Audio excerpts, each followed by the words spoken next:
it's time for the Omnibus edition of Waggoners Walk. Mike Nash's farewell party at the Herald was a great success. How's your glass, Debbie? Empty. What were you on, the red or the white? What's in your bottle? White. That'll do nicely. Do you think you ought to mix your drinks? Oh, Dick, and don't be such an old woman.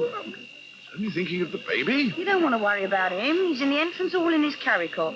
Fast asleep for a change. And I'm trying to enjoy myself. Do what you like. Anyway, I was drinking white wine before, and this is only my second glass. And it's a very small one. Sausage rolls all gone. The sausage rolls happen to be patty en croûte, actually, from Mason Priors. Rob cooked them, did he? I've no idea. They've not all gone. Liz is taking the plate round somewhere. Well, I'm not asking her for a sausage roll, whoever cooked them. Why on earth not? She's making me interview that awful sister at the hospital for the paper. It'll be worse than having the baby all over again. Come on, it wasn't. Right then, who's for another one of these? Hello, Liz. Cressida, you just arrived? Yes. But it's nearly over. Doesn't sound like it. No, well, not the festivities, maybe, but the presentation and all that. Mike's gone. Oh, no. When? Oh, about an hour ago. He's probably halfway down the M4 by now. Damn. It's well after 3. It's hardly surprising. We've been going since just gone midday. It's my own fault, I realise that. Only, well, I decided not to come, you see. And then at the last minute I had second thoughts. I didn't want Mike to go without saying goodbye to him. Well, why weren't you going to come? Morris. Oh, can't see him anywhere. Has he gone too? Don't think so. Anyway, now you're here, have a drink. No, thank you, Liz. I'll just wish you all the best in the hot seat and disappear as discreetly as I can. And who have we here? Too late, I fancy. Another delightful lady's joined our number. Cressida Firth, Graham McFarlane. Firth? Well, Dickens wife. Sister. Sister? What a relief. Graham's just joined us. Cressida does our film reviews. Pleased to meet you. How do you do? What are you drinking? I'm just going, actually. But you've only just arrived. Dickens. Hello? Glass of white wine over here, please. Hello, Cressy. I'll be over in a minute. Cressy, that's nice. Mind if I call you Cressy? No point in being formal. Well, tell me about yourself, Cressy. Well, if you'll excuse me, both of you... You're not going, are you? Well, Verity's looking a bit lost, and I think... Verity? That's Mike's secretary, ex-secretary. Oh, Verity. She hasn't been with us all that long, and she hadn't quite got over being starry-eyed about Mike. So if you'll excuse me... Mind if I take one of those? Oh, yes, help yourself. Debbie, can I have a word with you? So, here we are then. Yes. You have beautiful eyes. Thank you. Are you an outdoor girl, Cressy? No, I go to the cinema a lot, and your technique's rather club-footed. Oh, sorry. Do you like animals? I'm very fond of horses. You ride? I do. Do you? Do I ride? My grandfather has a sheep station in Australia. I've forgotten how many thousand acres. When I was a kid, we used to... Excuse me, Mr. McFarlane. Call me Gray. The white's all gone, I'm afraid. I brought you a glass of rouge. Thanks. Thought you said you weren't coming. Changed my mind. Bit late, wasn't it? Guest of honour's gone. Better late than never. That's what I always say. Right, Cressy?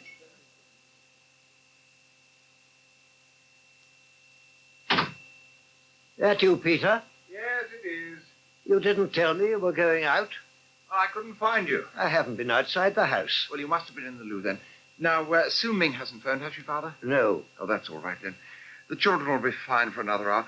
I'll put the kettle on. Oh, Peter. What? Will you please stand still for a moment? You're making me dizzy. Oh, well, I'm sorry, There's Father. something I want to discuss with you. Yes? The carpet in the sitting room. It's mine. Yours? Yes. It had quite slipped my mind, but I've been going through the inventory of all the stuff I had when I occupied my own flat at Cane House. And I noticed that the carpet I had in the sitting room there is now in the sitting room here. I let you have it on loan only. And I think now I'd rather like it back. It'll fit very nicely into my flat in Waggoners Walk. Father, Yes? you're suggesting we take up the carpet in there now, are you? I realize it's inconvenient, but then I can see no other alternative. Unless, of course, you wish to purchase it. How much? It costs £300. It's had a lot of wear. It's you and your family who are responsible for that wear, Peter, not I. How much? £200. Keep it. You're missing a bargain. You'll never carpet that room for Now, less than look, do we five- have to discuss it now, Father? I've just had a grueling session with Matt. Since you're not moving out immediately, and this is still not back from my party... you were at the Priors, were you? Yes, I was. Not another row about Jeremy? Father, believe me, I'm as fed up with rows over Jeremy as you are. But I had a letter from Lynn's solicitors at lunchtime stating her intention of getting the care and control order reversed. And that, coming on top of what I heard last night, well, it was the last straw. And what did you hear last night?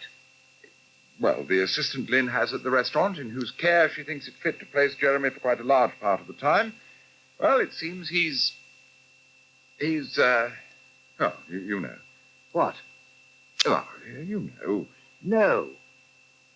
Well, he's homosexual. Yes, well, it seems full of them these days. There weren't any when I was a lad, you know. It's all part of this permissive society. Well, he's not a suitable companion for Jeremy, and I made that plain to Matt. He could hardly dispute it, could he? Well, he didn't. He didn't say anything much. Unusual for Matt. I was expecting a slanging match, but well, he just sat there. I put my case, and when I finished, I left. Yeah. Well, I'll put the kettle on. Make it China, would you? It's all grist to the mill, of course. But Jeremy puts Lynn in an even weaker position. Hello? What are you looking so peevish about? Cressida. What about her? Well, she's being monopolised by that McFarlane chap. Well, what's wrong with that? He's a pain in the neck. She doesn't seem to think so. No, mind you, she never had any taste. Anyway, what are you getting so upset about? Isn't anything better than Morris? Well, I'm not sure. Suppose anything's better than Simon, though. Who's Simon? Oh, an old flame. She's taken up with him again. And you don't approve. What would you approve of for your sister, Dickon? Prince Charles, maybe? Dorset, you say? Yes, Dorset. It's down in the West Country, isn't it? You're quite brilliant. They say it's beautiful down there. It is. And that's where you came from? And my parents have a house there. And you go down there weekends? Sometimes.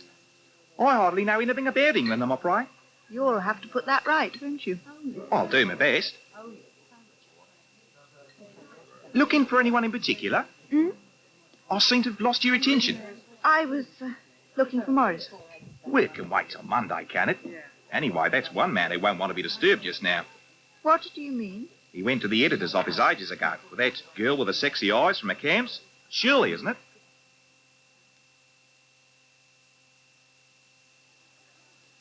You know what, Shirley? What? You're the one thing makes this paper bearable for me at the moment. Oh, come on, Morris. No, I mean it. I only get hostility from the rest of them. See, when I go into the general office, I get the feeling they're all saying, "Here comes Gill, suffers from delusions of grandeur, saw himself as editor of this paper." They're laughing up their sleeves. I'm sure that's not true. Oh, it is, you know. You know, Dickon was in here not an hour ago. I could practically feel the dislike. You're getting maudlin. Oh, I just wanted you to know how I feel. You're a smashing lady. And Cliff's a lucky man. How about a breath of air? Where to? The copper kettle? I fancy a cup of black coffee. So do you. Oh, hell, Shirley, I'm not that tight. Make it up with Cressida, Morris. I told you I finished with Yeah, it. I know what you told me, but I don't believe it. Make it up with her. Okay, maybe it wasn't all sweetness and light, but you care about each other, so why don't you swallow your pride? Now, are you coming for that coffee, or aren't you? Oh! Why not? What's this? What? Oh, Carricot. That'll be Debbie's. Shh, baby's still in it. Looks like she's asleep. He. Hmm? Sam. He's tiny. Aye. And she just dumps him down here. He's all right. Is he? Dickon, where did you spring from? I'm keeping an eye on Sam. He's fast asleep. That's all right, then. How's the party going? Fine. Chris is there. Oh, aye. Why not come and say hello?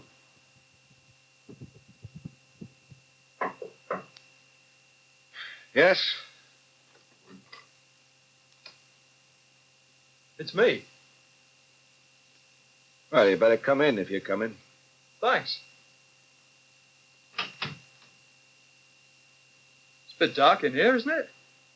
Don't you want the light on? I'm sitting here thinking. I don't need a light for that. What do you want? Sophie gave me your message about taking Jeremy to the planetarium Monday. And? Sorry, I can't. Got another engagement, have you? Afraid so. Yeah, I thought you might have. You needn't have come all this way over, though. A message through Lynn would have done. Well, Lynn and I aren't exactly on the best of terms at the moment. I did phone. Couldn't get an answer. Oh, the phone did go a while back. I had Peter Tyson here. I let it ring. Somebody's told you, haven't they? About me. Aye. Peter Tyson. Of all people. Yeah, it had to happen, I suppose. He was spitting blood very near. Asked if I was out of my mind letting his son form an attachment with a homosexual. I see. Didn't know what he was talking about at first. And then everything started to fall into place. Why you and Lynn are so scratchy with each other. Why she didn't want any of your friends coming to work here in case they were as camp as a row of tents, and it all started to get obvious. Why it's suddenly Alexis's job to take Jeremy swimming. Why the hell couldn't she just tell me? Why couldn't you? I didn't want to hurt you. You think this hasn't hurt me? With Peter shouting accusations in my face? Me not knowing what he was on about? Why didn't you tell me? I never told my mother. She never found out. I hoped you wouldn't. You know something? What? Oh, never mind.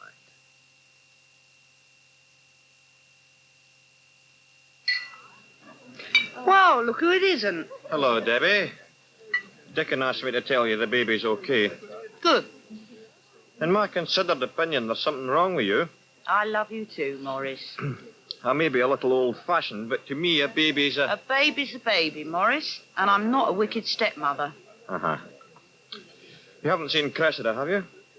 Yeah, you just missed her. She's gone off to the flicks with Graham McFarlane. I'm sorry, Morris. Matt, What? how much scotch have you got through? No, I've got good reason. I know what's happened. Rob phoned me at the restaurant. Ah, kind of him. He said he'd left you brooding in the office. Well, he's a bit behind the times, isn't he? Scotch won't solve anything. Fancy one? Yes. Gin and tonic, please. I'll do it. No, I'll do it. I may be a poor judge of character, but I'm a great barman. So, what did he have to say for himself? Not a lot. Not a lot he could say. No. Peter told you. Aye. Oh, I'm sorry, Matt. I wish it could have been Rob who told me. I should have told you. Why didn't you? I knew you'd be upset. God knows I was upset enough myself. Especially when that boyfriend of his came to pick him up at the restaurant. Oh, aye. And, who's that? Rocky Rowlands.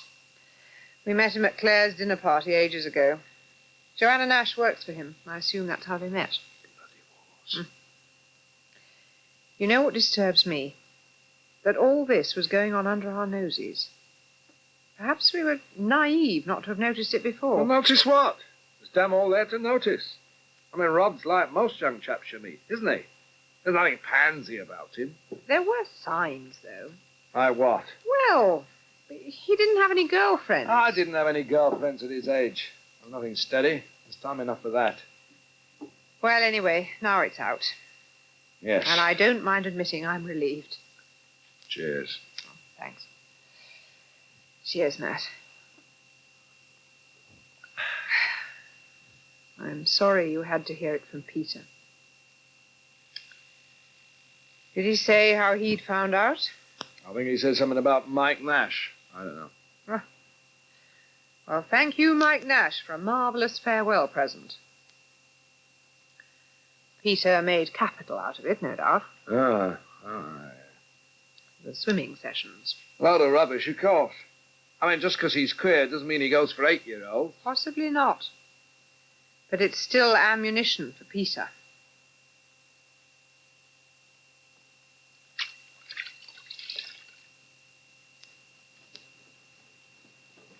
My dear man, what are you doing? Oh, I'm just washing this door, Dad.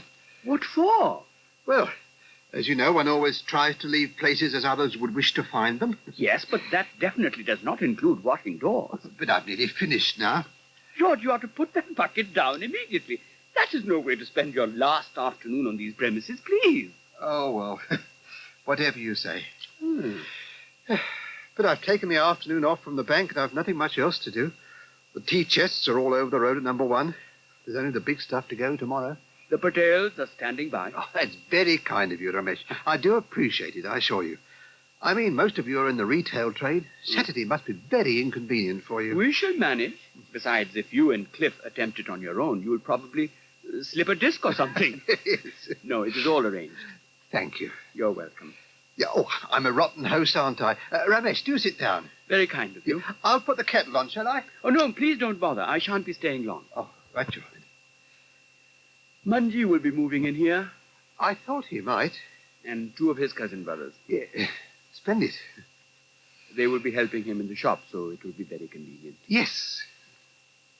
It looks quite denuded, doesn't it? Yes. I'll be leaving the curtains and the lampshades, by the way. Well, most of them.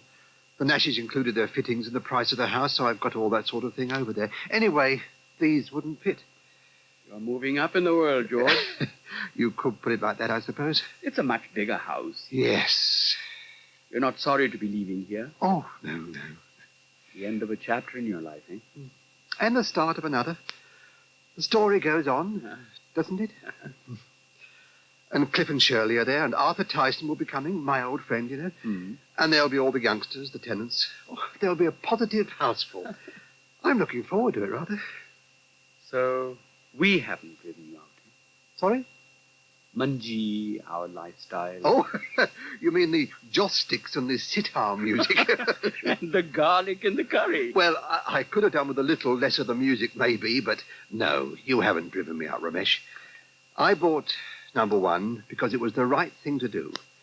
And I reckon I'd have done it with the sitar music or without it. I suppose I'd better go and phone Peter. What you going to tell him? I don't know. Not much point then, is there? Till we get things sorted out. Well, I can't just sit here. Jeremy will be back soon. Question? Yeah? Do you think there's something the matter with me? How do you mean? What makes me like these kids so much? What? It's not just Rob. There was Ginger, too. He thought I was after him. No, he suspected you because nobody had ever been kind to him before. Anyway, Ginger was a lout. And Rob? Same story as with Ginger, isn't it? You think I'm turning into a dirty old man? Is that what you think? Well, I'm beginning to wonder. Oh, Matt. You are such a fool. What? Anybody less. Well, then why did it... You must know the answer to that. Yes, I think I do. Isn't it fairly obvious? Ginger was just like you were as a boy. All right. A lout, you mean? The pair of educated feet that work flipping magic with a football. And no one to promote that talent but you. Ginger and Rob are just extensions of you. There's nothing unhealthy in that. I had such plans for Rob. You know, he could have run this for us, the whole shebang. He's got the drive, the know-how. He even feels about the place like we do, doesn't he? Really cares. He wants what we want. And if there's something goes a bit haywire, he can put it right. He still can, Matt. The only thing that's changed is now we know. All right. Is it all that important? It will be, to Peter. So what are you suggesting? You tell me. Must be easy for him to find another job. Well, not easy for us to replace him. So why do anything?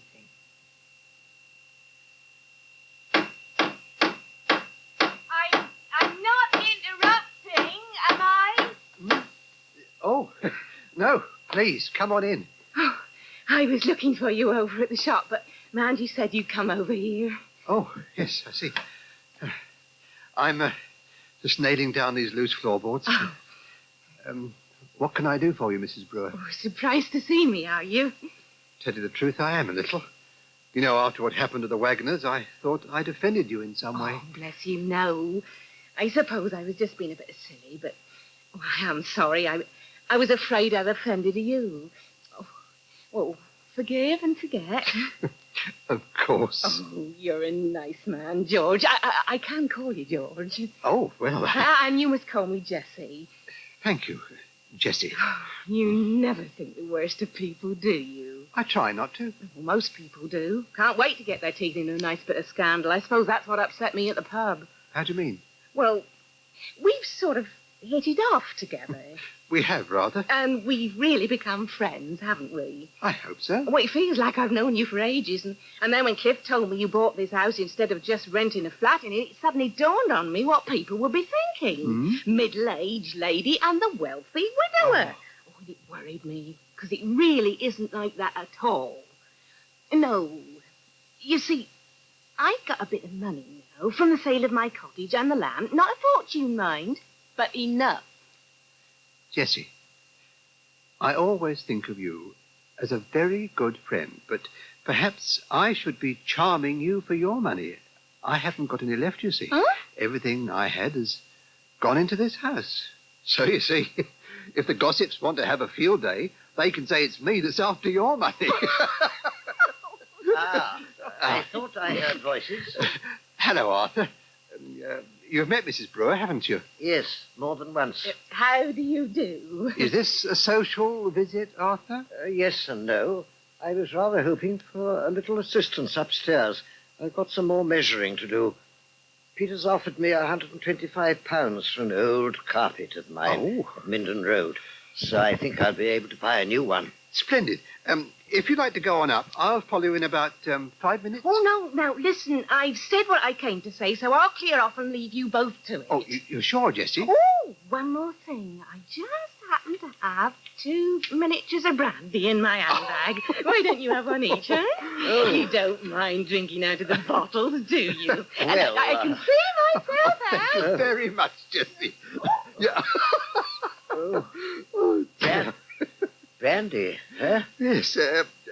Do you mind drinking it out of the bottle? Or... I think I could force myself this once. Well, what are we waiting for, then? Help yourself. Thank you. Your health. Cheers. Oh.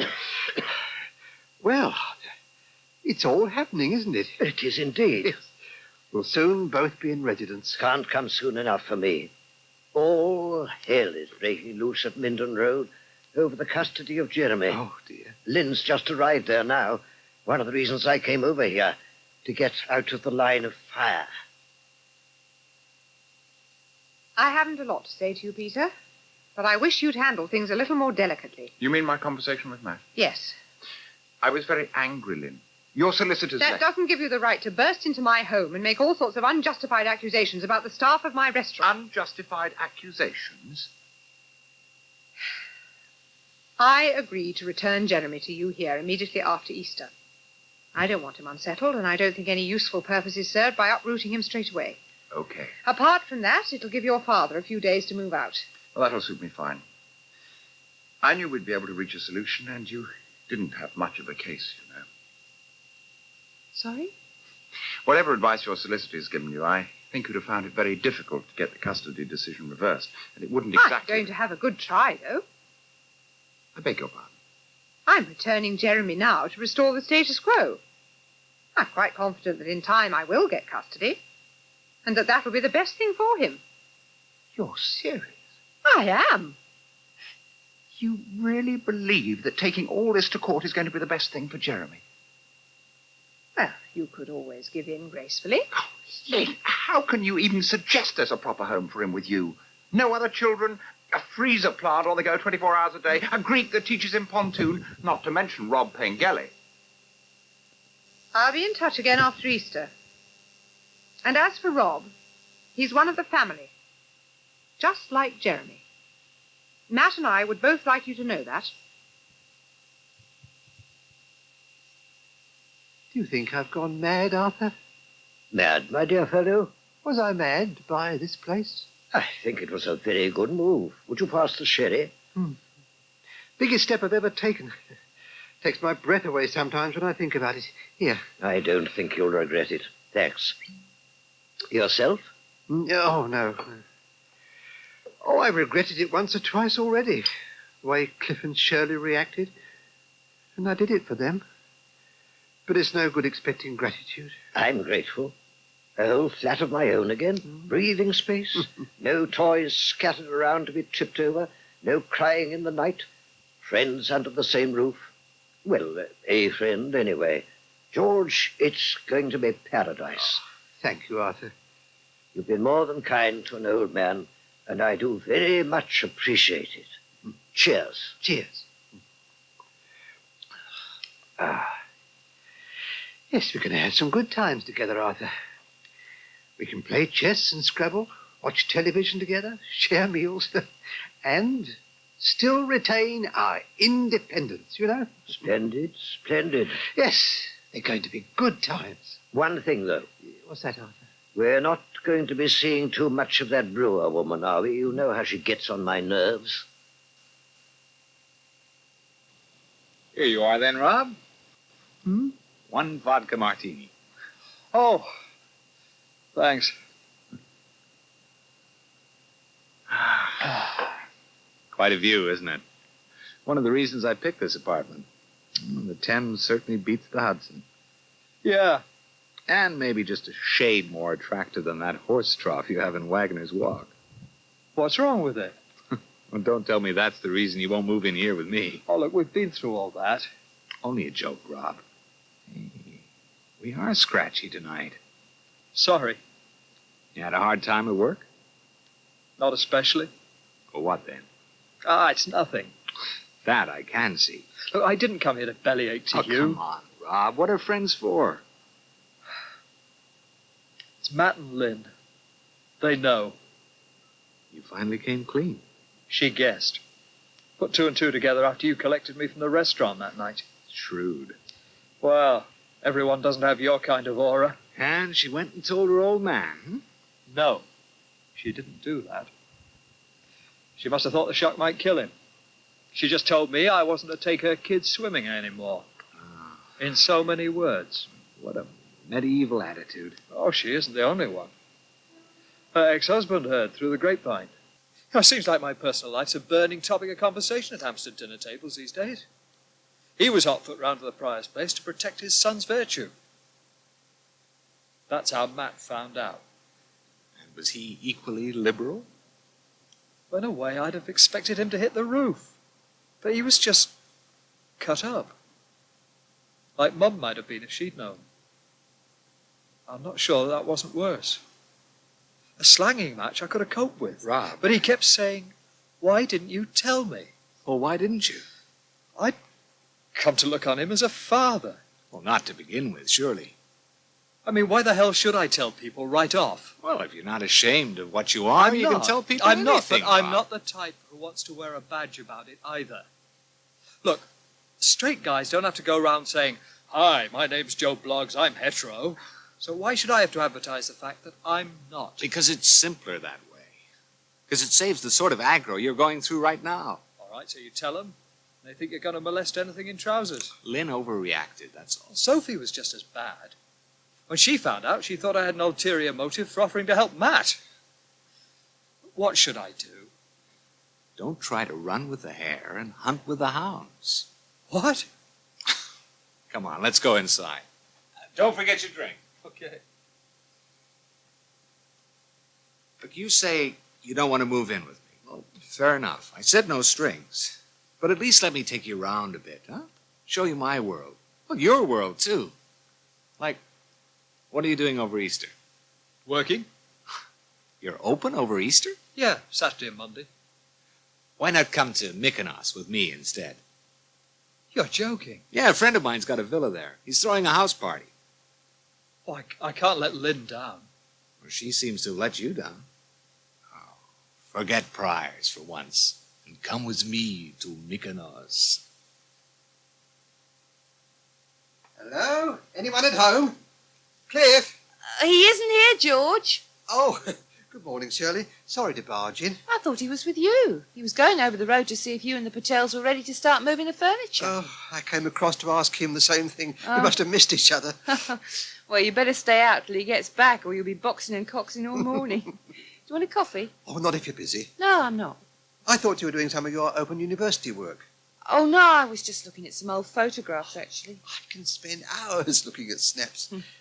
Are there any of your mother? Not in this album, no. It's mostly Wales, actually. Ones we took on holidays, different years, you know. May I look? Well, there's some of Cliff when he was small. His mum gave them to me when we were down once. I got some of myself so high. One's mother kept in my sailor suit. Yeah. Oh, he was a bonny baby, wasn't he? Yes. He must have been only a few weeks old in that one. And there he is at 10 with his brother Idwell. Uh-huh. That's the view behind the house. You can see right the way up the valley from there. Will you be going down there again this summer? You try keeping Cliff away. Afraid your holiday was ruined last year. Getting the news about Mum. 6 months now, almost to the day. Yeah. I think she'd be happy if she could see me moving in here today. Yes. I reckon she would too, George. Especially now we've ironed out our differences. Most of them. Oh, I'm sure we'll get round the front door problem somehow. Where there's a will, as they say. Well, I'll go and put the kettle on. Mm-hmm. When's Arthur moving in? Oh, after Easter. He phoned last night. Best get yourself settled in before you have to cope with that problem. Oh, I'm sure Arthur won't be too much of a problem. After all, we'll be in separate flats this time. But will you be able to keep them separate? Honestly, expect me to move his furniture and disappears off the face of the... Oh, there you are, George. Sorry we missed each other. Shirley's been keeping me amused with your baby photographs. My what? These delightful photos of you and the all together. What the hell's she doing with those? I was dusting the bookshelf and came across our Wales album. They were inside it. I'll take it back now, shall I, George? You and Cliff have got better things to do than look at family snapshots. Oh, there you are, Rob. Good morning. Morning. Just checking the bar. Could you stop a moment? I want a word with you about Easter. What, staff arrangements, you mean? They won't be necessary. I've decided to close for the 4 days after all. Oh. How come? I want to be with Jeremy. He's going back to his father next week. But I thought... It's only temporary, I hope, until we get the court's decision reversed. Meanwhile, it might prejudice our case if we keep him against Peter's wishes. I see. So, I want to make the most of Easter. Give him a really good time. I doubt if we'll lose much business with so many people away. But you won't be needing me at all, then? Not at the restaurant, but Matt and I... We were wondering if you'd be free on the Monday. Well... The point is, we asked Jeremy what he'd most like to do over the holiday, and he said just mess about on the heath with Rob and Alexis. I know what you're thinking. Perhaps you reckon you'll be safe with Alexis there? I'm not very good at apologising, Rob. You were right. I behaved appallingly. Of course I know that Jeremy's as safe with you as he is with me. Thanks. Now I sound condescending, I suppose. Why do things never come out the way you mean them? All I'm trying to say is, I'm sorry. And will you come out with us all on Easter Monday? It's what Matt wants too. Oh, please, Rob. The family won't be complete without you. Come on, Manji, get your flaming skates on. What are you doing in there anyway? Manji! Manji! Here, excuse us. Hello, Debbie. What are you doing with a wardrobe in the middle of the pavement? We're just moving some stuff over the road. I'll move it out of the way, shall I? Yeah, well, don't strain yourself. Oh! For God's sake, you'll start him off. What? Oh. Don't you dare. Tell me, how is everything? Fantastic. I heard, that you'd sort of had him, okay? Oh, yeah, it was a doddle. Thanks to the greetings telegram. You what? That you and Shirley sent. That made my day. Didn't you know about it? Oh, me? Me? Oh, yes. Yeah. Of course I did. Liar. Well, thank her anyway. I never had a chance at Mike's party. Oh, were you there? I work there, don't I? Go on. Look if you want to. You can't bite. Worst thing you can do at the moment is throw up. Yeah. He looks fine. Yeah. He's all right when he's not bawling. What have you called him? Samuel. Sam. Samuel? What's wrong with it? Nothing. Even if there was, it'd be none of your business. Oh, okay. Well, we can't stand here all morning. We've got an appointment at the hospital. Something the matter with him? Nice work. I'm doing a series of articles on the maternity ward. I'm interviewing some of the staff, some of the patients. Hey, come on. You're not working already, surely. Well, I've got to keep body and soul together somehow, haven't I? Oh. And stop myself going mad. Now, if you could kindly call Mangy so that you can move that wardrobe out of the way, we'll be on our way.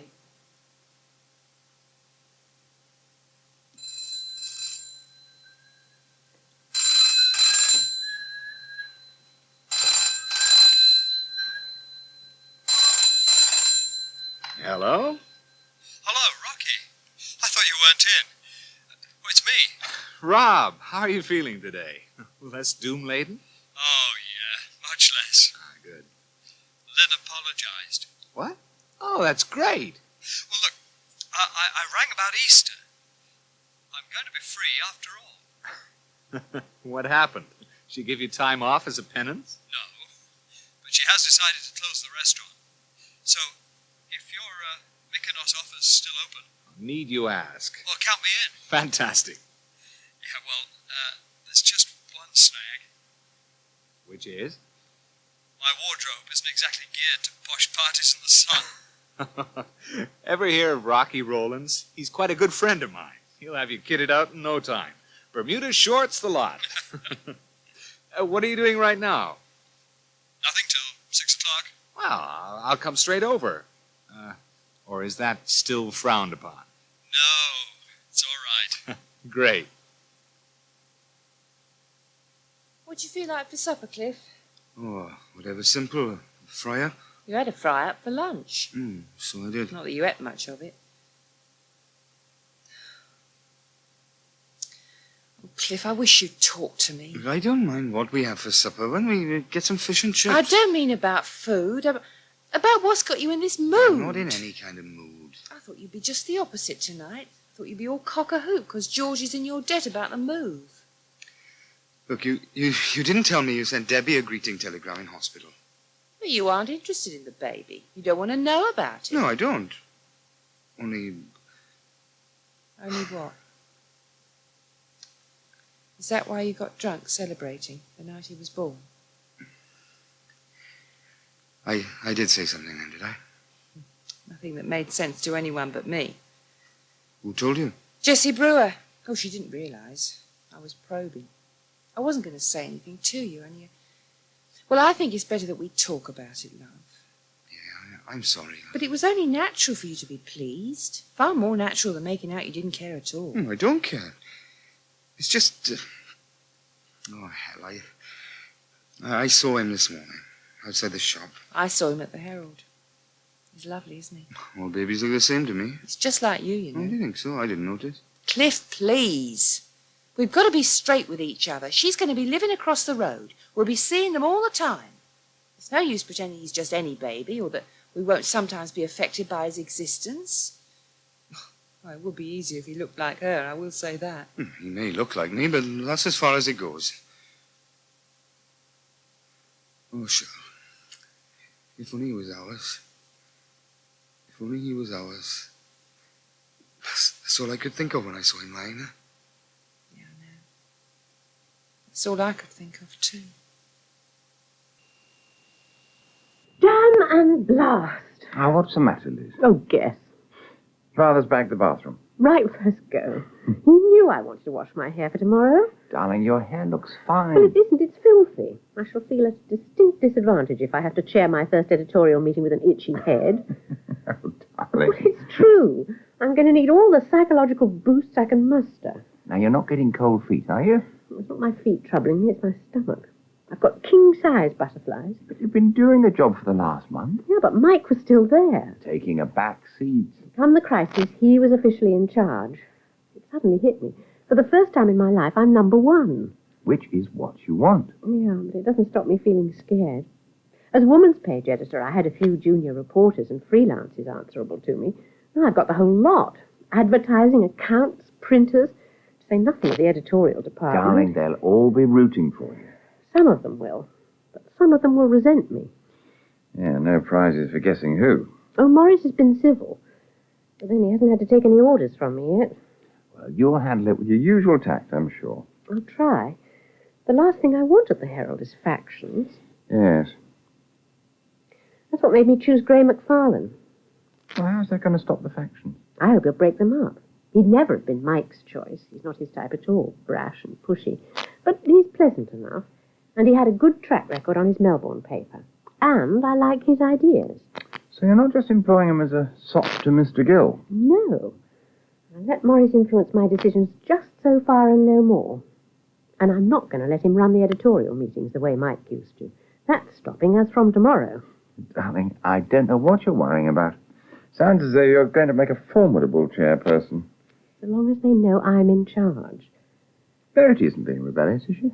Well, she had a crush on Mike, so it was tears all over the farewell party. Poor Verity. Well, she's a nice enough girl, but I don't think she's over-enamoured at the prospect of working for me. No, she'll adapt. She'll have to. And I'm going to have to be tough, Peter. I'm only on a year's trial, remember. If I mess this up, I won't get another chance. Hey, Dickon, I think the toast's burning.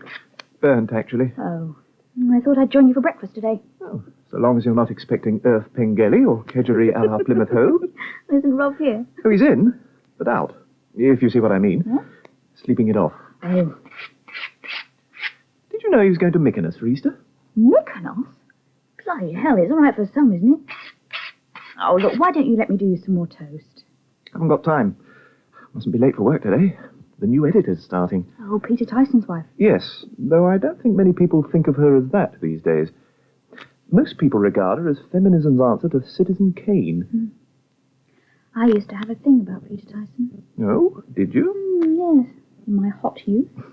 Before Rupert or Bill or any of that lot. What do you think she'd be like as editor? Oh, much in the Mike mould. Makes her sound like a jelly. You want some more coffee? Yes. What do you make of our new landlord? Tom. Still can't get used to the idea of Mr. Underdown from the bank being our landlord. No, he's quite sweet, really. Well, at least he didn't chuck us out. Yeah. I was scared stiff when I heard the Nashes were going. I'd never find another room at this rent. Anyway, I couldn't face being with a whole lot of strangers. Still feel nervous, do you?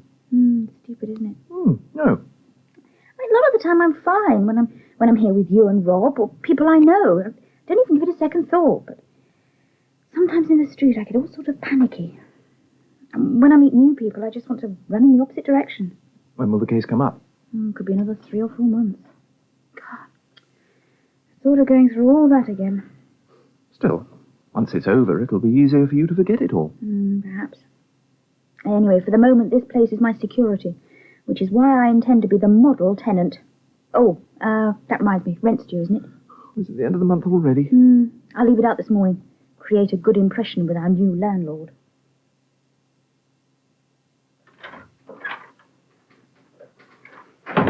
Good morning, Miss Warner.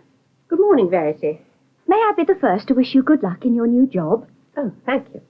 I say the first because there's several cards in the post, including one from Mike Nash. I recognise the handwriting. Oh, what a very kind thought. Oh, that's him all over. There've been a couple of phone calls, too. One from one of the weeklies to ask if it was really true we had a woman editor. A pin to see the peep show. Well, it is unusual, isn't it, in the newspaper world? My mother couldn't get over it. I'll take the post on through, I think. Oh, just wait till you see your office. Oh, what about it? No, I mustn't spoil the surprise. I can't imagine what... Oh, good heavens. Aren't they lovely? It looks like a florist's. Hope you didn't mind my putting them in water. I always used to do that sort of thing for Mike. But I thought after, maybe you'd rather have arranged them yourself, being a woman. I doubt if I'll have much time for flower arranging. Who on earth are they from? Oh, there's the note that was with them. And whoever it is has gone far too far. The price of roses, what they are, too. To the most glamorous editor in the business, Milton. Mr. Monk. Oh, isn't that nice? Yes. Oh, that's one advantage you've got being a woman. I'm sure he'd never have sent all those roses to Mike. Oh, sorry. No, it's okay. I was about to put this under Mr. Underdown's door. Oh, I'll take it, shall I? He's gone to work and I'm tidying up a bit for him. Oh. Well, he's on his own, you see. Men need looking after, don't they? He doesn't want to come home to an unmade bed and the breakfast things and that. No. He doesn't have any domestic help, so I said I'd give him an hand. Well, I only live across the road at the Waggoners pub. Ah, you must be Donald Fitzroy's sister. Oh, that's right. Yes, I'd heard you moved in with him. Oh, there's another one needs a woman around. You're one of the tenants here, are you? Yes, Sophie Richmond. Oh, the one who had that nasty experience.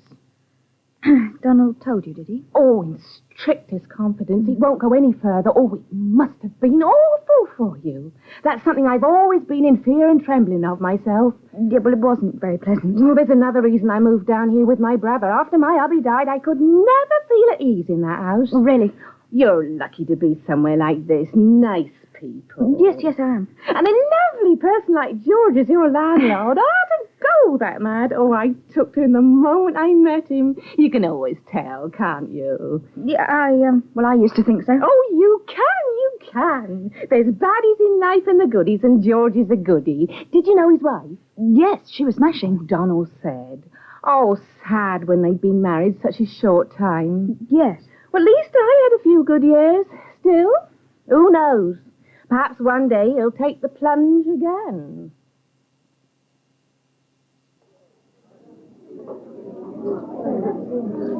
Pint of best, please. Right, Mr. Gill. Make that 2, please. You're over early today, aren't you? Thought you had your meetings, Buntis. Aye, we do. But our new editor believes in keeping them short. Oh. And to the point. I thought she handled it very well. Did you? Well, Mike did tend to let people go on a bit. And we covered just as much ground. Aye. Even if it was the same old ground. You didn't expect her to come straight in and make sweeping changes, did you? Oh, well, I don't expect changes, period. She's not exactly a radical, our Liz. Some of our ideas are very radical. Aye, like appointing Jill Moon as women's page editor. Ah, Mike did that. Well, she could have said no, couldn't she? Told him to stuff it, I would have. That's not quite how Liz operates. Exactly. She takes the easy option, avoids unpleasantness. Even if it means promoting a hanger-on like Jill Moon who should have been kicked out long since. Well, I wouldn't have chosen Jill myself. Ah, you actually admit that Liz is not infallible. No one's infallible. But she's not as feeble as you make her out to be either. She went out on a limb over McFarlane. Aye, she certainly did. Jumped up womanizing colonial git. Aye, he'll put everyone's back up in no time. You wouldn't let your judgment be clouded by personal considerations, would you? No, I wouldn't. Like the fact he went off with Chrissy after the party? Look, if your sister wants to make a fool of herself, let her. I just don't think McFarlane is right for the job. Well, I don't exactly warm to him, I must admit. Ah, there. You've conceded another point. 2 pints of best. Take your time. I was surprised to hear they'd picked a woman for the job. I was told you were going to get it, Mr. Gill. So was I. But then I'm not as pretty as Miss Warner. Oh, that's true. Yes, sir. And what was that supposed to mean? Oh, old Milton fancies her. Oh, come on, Morris. Well, did you see all those roses he sent her? Well, yes. Aye, well, I'm beginning to see why I was passed over now. It had nothing to do with that. Didn't it? No. He chose her because he thought she was right for the job. Well, in that case, I doubt if she'll last long. Jill Moon and Grey McFarlane, that's 2 mistakes already. And with Milton Monk, you can't afford to make mistakes.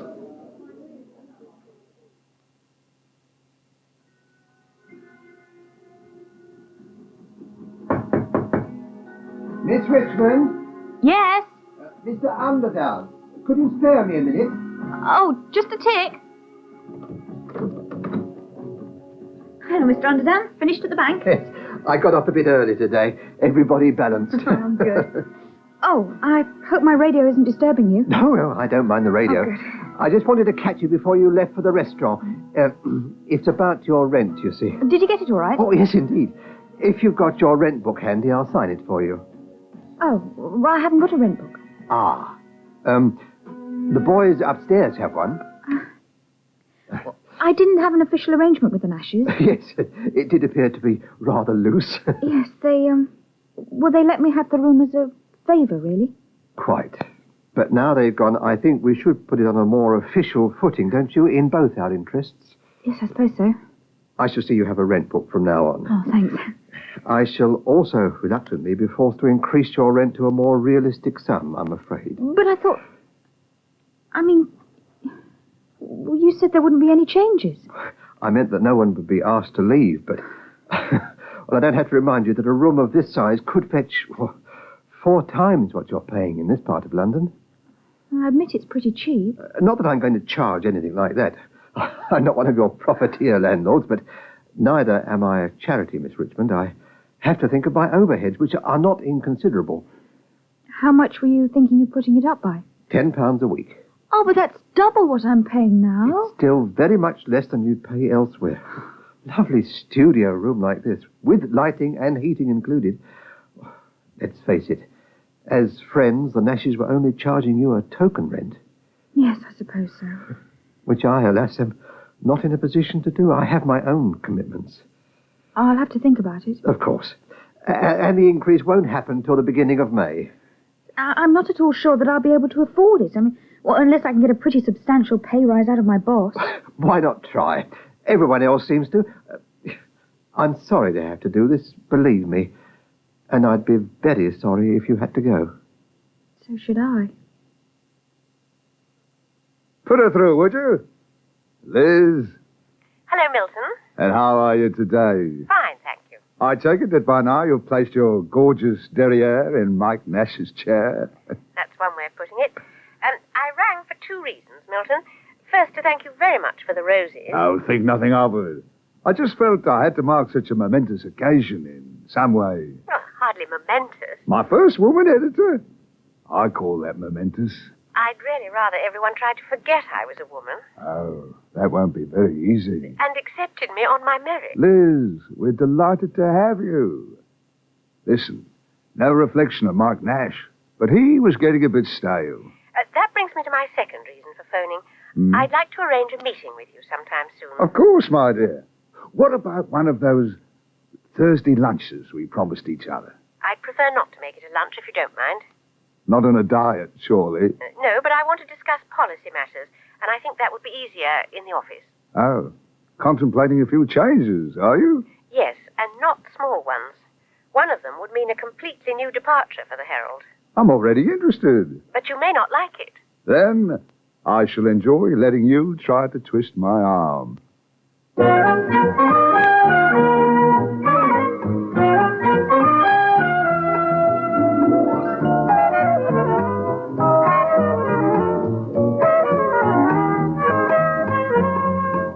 Waggoners Walk, written by Alan Downer and Joe Hyam, was directed by Anton Gill and Penny Lester. The next episode is on Tuesday at 5:05, and you can hear another Omnibus edition next Sunday afternoon. In a few minutes, after the 6 o'clock news, it's Charlie Chester with his Sunday soapbox. Then, at 7 o'clock, England battles with Scotland in the grand final of treble chance. At 7:30, Robin Boyle's your host for Marching and Waltzing, with the Central Band of the Royal Air Force and the BBC Northern Ireland Orchestra. Your Easter Sunday half-hour comes from Blackburn Cathedral, and that's followed at 9 o'clock by Your 100 Best Tunes, introduced by Alan Keith. Now, before the news, one of Tommy Whittle's favourite tunes, called Know It All.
Time now 6 o'clock, and we join Jeff Bennett at the Radio 2 news desk. The Revolutionary Council in Iran is now meeting to decide its reply to America's latest proposals towards gaining freedom for the embassy hostages in Tehran. The Iranians will decide whether to transfer the hostages to government control or leave them in custody of the students. The hostages have been taking part in Easter services conducted by 3 clergymen who've been allowed into the embassy. One of them, a former Archbishop of Jerusalem, is also a member of a commission which is trying to gain their freedom. In Northern Ireland, 2 people are being treated for shock in hospital after an explosion at Belfast's Milltown Cemetery. A bomb went off only minutes before thousands of people arrived at the cemetery to commemorate the 1916 Rising in Dublin. The device is thought to have been placed in a shopping bag. There have been 16 arrests in the Yorkshire resort of Scarborough today, following an invasion of the town by about 3,000 motor scooter riders for a gathering of mods. Extra police are on patrol in the town, following last night's disturbances when windows were smashed and deck chairs were burned. Britain's young socialists have voted overwhelmingly in support of a call for professional football to be nationalised. The Young Socialists' annual conference at Llandudno was told that if football was nationalised, it would help bring down prices at the gates. The RSPCA, the Forestry Commission and the police have started an investigation into badger baiting in South Yorkshire. Organised gangs are believed to be trapping badgers and subjecting them to a cruel death by setting dogs on them. And finally, the Russian Communist Party newspaper Pravda has responded to the decision by the Lord Mayor of Coventry to postpone a visit to the city's twin town of Volgograd. He was to have gone there later this month, but changed his plans in protest at the Soviet invasion of Afghanistan. Pravda said the winds of Cold War were again blowing in Britain.